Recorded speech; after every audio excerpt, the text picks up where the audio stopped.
We get some weird calls and ambulance control. Part 4. Hey everyone. This isn't going to be a long one today, as I've been really busy. I haven't gotten any really fun calls as I was hoping. But today, instead, I thought I would expand on the first story I mentioned in my first post. But this one is a call that James took. I explained to him that I've been sharing some of the creepy calls I've taken, and he was eager for me to share this one with you all. He agreed with me about keeping it quiet from management, hence why none of the names I've mentioned so far are people's real names, apart from mine, which is Holly. I don't want to fall foul of their social media policy and get into trouble. It may be creepy and weird, but I really need this job. I like having a roof over my head. We don't like heavy breathers. It either means that someone is having difficulty breathing, in which case they're ill and we don't like having anyone being ill, even if it does keep us in our job, or they're the sort of person that gets their sexual kicks from emergency calls, also known as boner phoners. I know Tumblr is obsessed with not kink-shaming people, but I'm going to do it. If your kink is listening to an emergency call handler ask you questions, you should be ashamed. Most boner phoners will just do some heavy breathing and grunting while you ask for their address again and again. Police and fire can hang up, but we can't, hence why we seem to get all of them, and then there'll be a bit of noise, some groaning, and then a perfectly respectable-sounding middle-aged man will pick up the phone, say thank you, and hang up, and refuse to answer the phone again. We can usually trace them, but unless they're prolific, the police aren't interested. We shrug it off as weirdos and perverts, although it's never nice to realize you've been used in someone's creepy fantasy.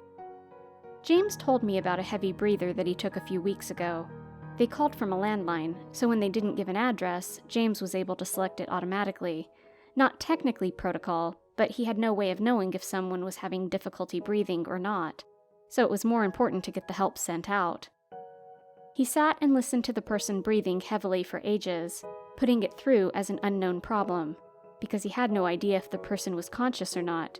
It was high priority, and he stayed on the line while the crew rushed over.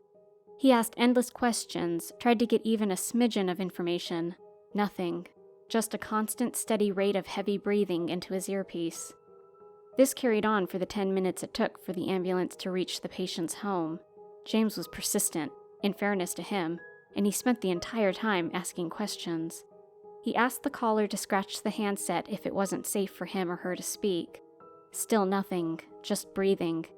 He's taken calls before where the person dies while they're on the phone to you, and at first he wondered if that was the case. But the breathing was too even and regular. It wasn't hugely noisy, just heavy. We hear a lot of dying breaths at work. The technical term is agonal breathing, the final breaths of someone who is usually in cardiac arrest. It's a tricky thing, because people think the person is actually breathing, but it's an automatic reflex, and it isn't effective enough to keep the person alive. You need to start CPR pretty quickly in these circumstances, because it's impossible to tell how many agonal breaths a person will get before they stop breathing altogether.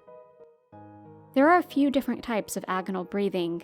Some people make gasping sounds, and their mouths open and close like they're a fish out of water.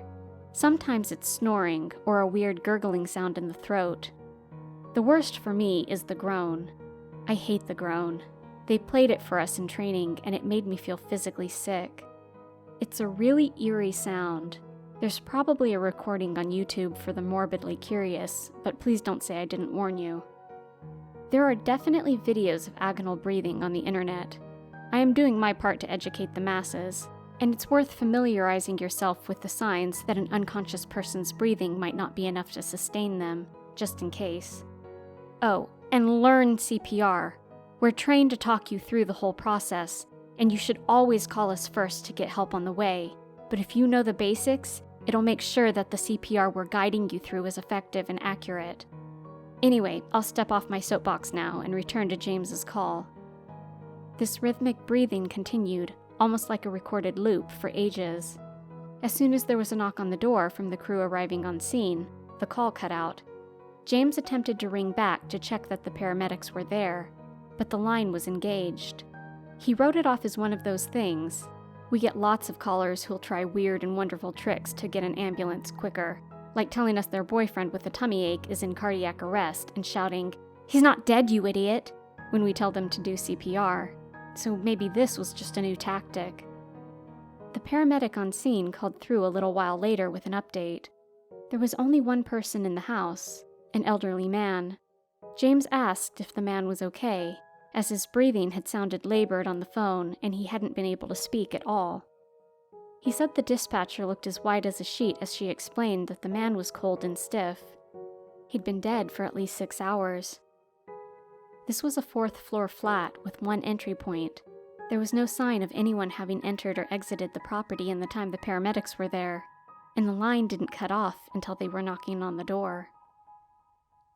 So who the hell made that phone call?